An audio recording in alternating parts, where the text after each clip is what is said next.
Zdar lidi, vítám vás u dalšího videa, já jsem Tony a tohleto video bude vlog, kdyby se vám chtěl říct 4 věci, jo.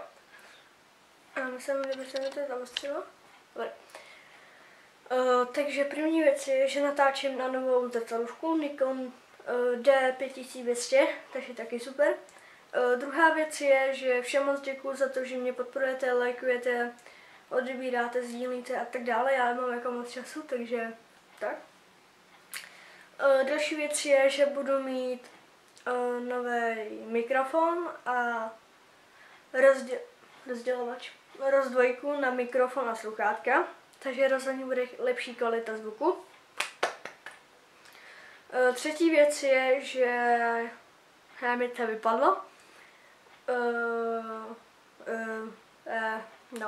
No, já si nevzpomenu lidi, já se mám zbavit, já to vzpomenu.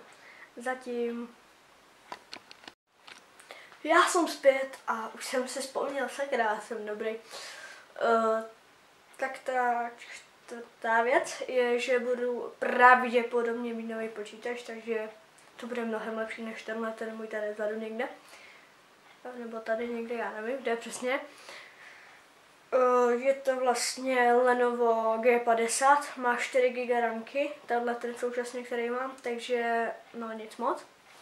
Karta je taky nějaká, nevím co, myslím grafickou. Tam to nevím, co ještě bude, to si tak nějak ještě musím vybrat. A poslední věc je, že bych chtěl udělat video z hor. Něco takové, nějaká moje denní rutina na horách nebo to. To ještě nevím, jestli to udělám. Takže já se teda s vámi rozloučím.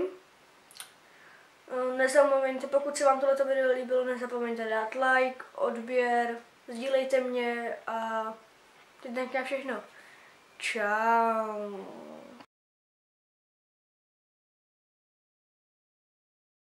To máme za sebou. To je špatný.